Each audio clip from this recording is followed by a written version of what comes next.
रहीम अस्सलाम वालेकुम। आप देख रहे हैं खबर घर, मैं हूं सैयद आसिम रज़ा। लेटेस्ट अगर हम आपको बताएं, पाक इंडिया एस्केलेशन के हवाले से ऑपरेशन सिंदूर के बाद महादेव ऑपरेशन एक फॉल्स फ्लैग अगेन भारत ने किया, जिसमें अपनी हजीमत को मिटाने के लिए, जो कि उसके अपने अंदर लोग एक्सेप्ट नहीं कर रहे कि जी वो दहशतगर्द जो पहलगाम वाले थे उनको मार दिया गया है, जिसमें उन्होंने कहा जी पाकिस्तानी चॉकलेट्स रैपर्स मिले, बिस्किट्स के पैकेट्स मिले।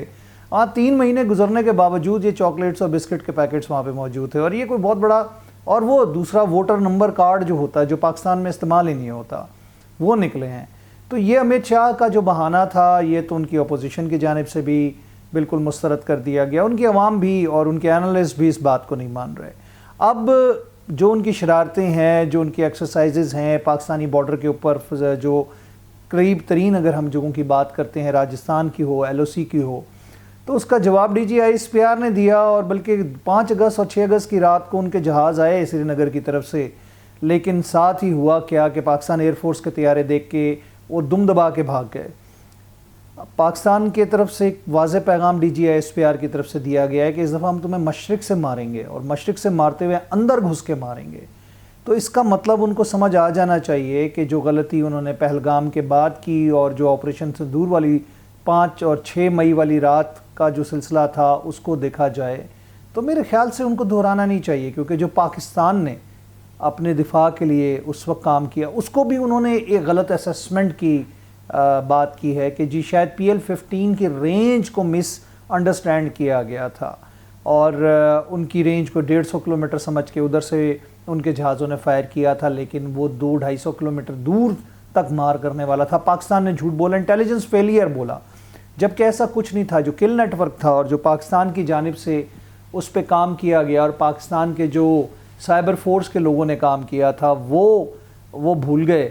और जिस तरह इंटीग्रेटेड सेटेलाइट वन लिंक बना के पाकिस्तान एयरफोर्स ने उनको ब्लैंक और अंधा, गुंगा और बहरा किया, और उनकी गॉडजिला फॉर्मेशन जो राफेल की थी उसको तबाह बर्बाद किया।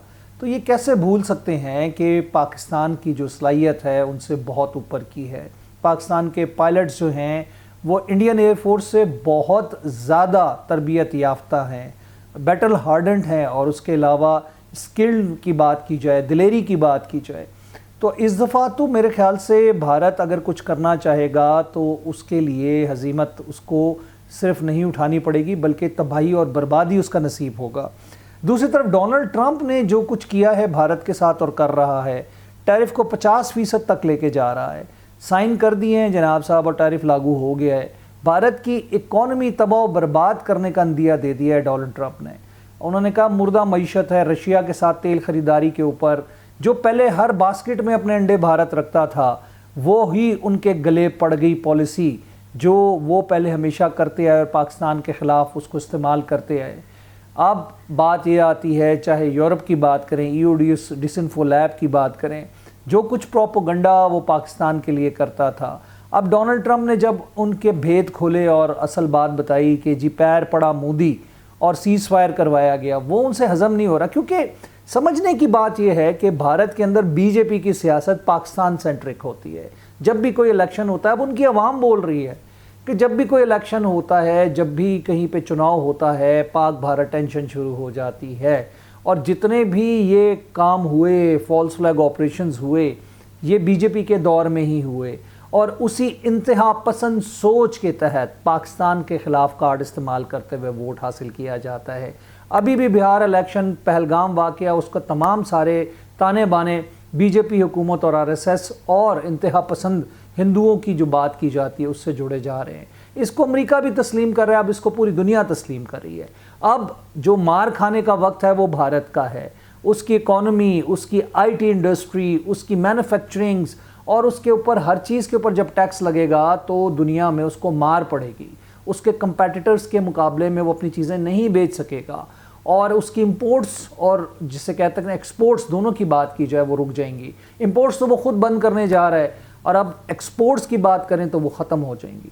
और उसके बाद वहाँ पर वही हाल होगा जो कि कोशिश की गई 20 साल पाकिस्तान के साथ खेल खेला जाए, और वही काम उसके साथ अब जब हुआ तो वो तिल मिला रहे हैं। वही शशि थरूर जो कि डोनाल्ड ट्रंप के हवाले से बयान देते फिर रहे थे, अब कह रहे हैं कि जी انڈیا کی اکانومی کے لیے یہ بہت بڑا مسئلہ بنے گا. وہاں کے سینیٹرز کو, وہاں کے سیاستدانوں کو سوچنا چاہیے کہ انڈیا کے ساتھ ایسا کیوں کیا جا رہا ہے.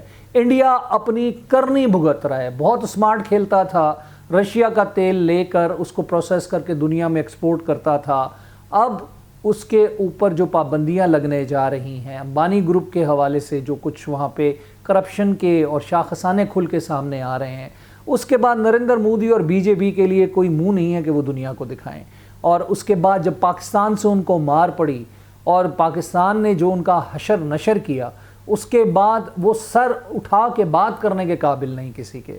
تو یہ چیز اگر انڈینز کو ریئلائز ہو جائے کہ مودی اور بی جے پی سے نجات حاصل کرنے کے بعد ان کے ملک کے لیے آسانیاں پیدا ہو سکتی ہیں, اور جو کچھ ان کی سفارتکاری کا شاخسانہ گل کھلا اور آج وہ گھٹنوں کے بل بیٹھنے پہ مجبور ہو رہے ہیں, تو میرا خیال ہے وہ شائننگ رائزنگ انڈیا تباہ ہو کے اب بربادی کی طرف جاتا ہوا ڈومڈ انڈیا بنتا جا رہا ہے. بہت بہت شکریہ. Thank you very much.